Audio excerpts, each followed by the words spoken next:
ఇప్పుడైతే పన చెట్టు ఇక్కడ చూసారా, అదిగో అదే పండిపోయింది అనమాట. ఒకసారి అలా అలా కర్రతో కొట్టాలి, సౌండ్లో గుబ్ గుబ్ అంటే పండిపోయినట్టే.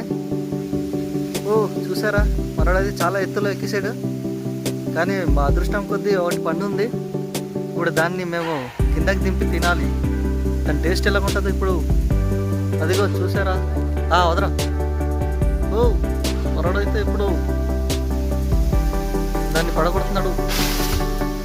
అదైతే పండింది, అదైతే చాలా లోపల పడిపోయింది తుప్పల్లో. దాన్ని తీసుకురావాలంటే ఇప్పుడు దీన్ని క్లీన్ చేయాలి. ఓ ఇదిగో చూసారా ఫ్రెండ్స్, సౌండ్ ఎలా వస్తుంది చూడండి. ఇప్పుడు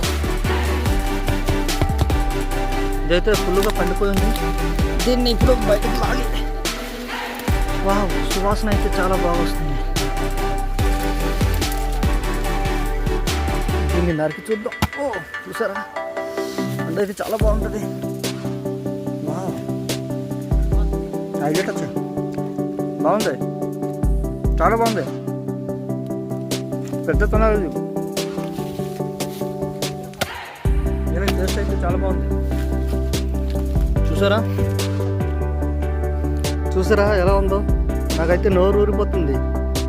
నిజానికి మీరైతే ఇలాంటి పనస పండు తినుంటే కామెంట్ సెక్షన్లో కామెంట్ చేయండి. అలాగే సబ్స్క్రైబ్ చేయడం కూడా మర్చిపోకండి. చూసారా ఎంత పెద్ద తొనాలు. దీని టేస్ట్ అయితే చాలా బాగుంటుంది. ఎందుకో మనోడైతే తింటున్నాడు, దాని టేస్ట్ ఇప్పుడు చూపిస్తాడు. ఎలా ఉంది మిత్రమా?